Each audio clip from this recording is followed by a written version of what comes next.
Welcome to my channel.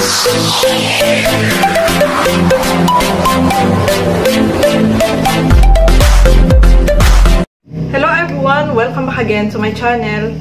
So for today's vlog, ito pag-usapan natin, itong sila Dara, no? Sobrang napakasipag ni Dara, pati itong si Bea, mga kasuki, mga kalingap, is talagang nagtutulungan sila, no?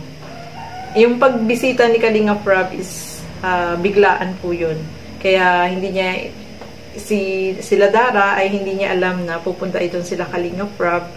At kaya naglalaba siya. So, ang balak nila is isama itong si Dara doon sa ipasyal, no? At nandoon din si Erica.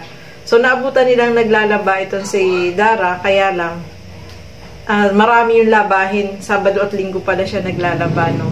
At tumulong din itong si Erica, no? Wala siyang kaarte-arte, mga kasuki, dahil tinulungan niya maglaba para mas mapabilis na sa paglalaba itong si Dara. At palagi pa ko niya naglalaba.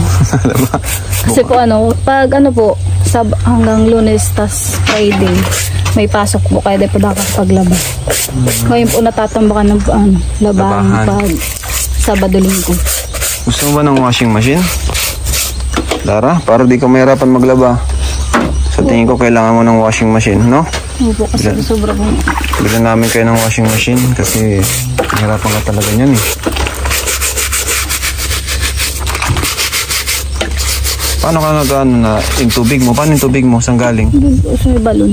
Ayan, sa may balon? Naibig. Simula nung nawala si mama, parang alam ko na lahat yung paglalaba, paglilinis ng bahay.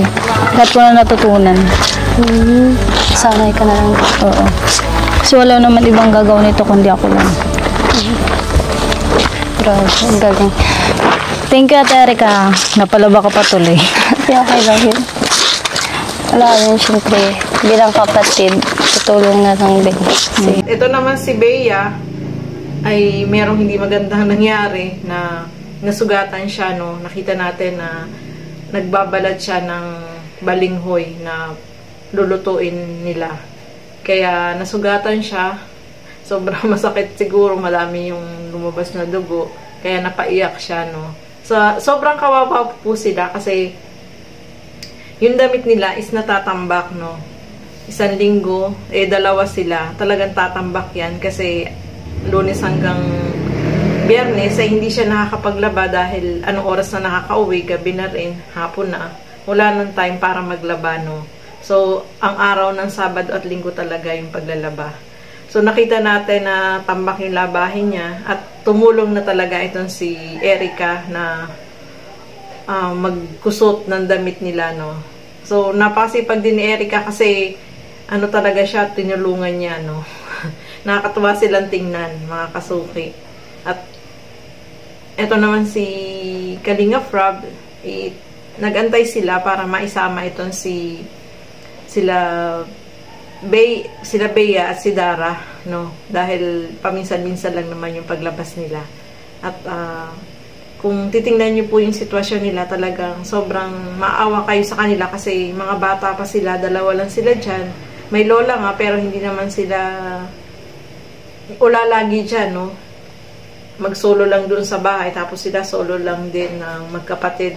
So mahirap, no? Mas maganda siguro kung mayroon silang tirahan na mas malapit doon sa eskwelahan or mas marami yung mas safety yung kanilang tirahan kasi diyan sa kanila is walang tao, no? Sila lang yung nandiyan tapos yung lugar nila is marami talaga mga puno-puno kaya yung safety lang nila talaga yung kailangan na ma-secure, no?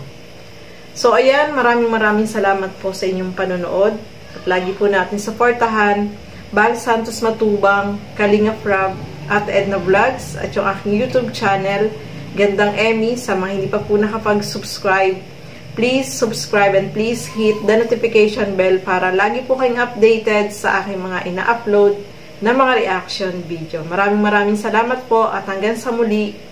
Bye-bye!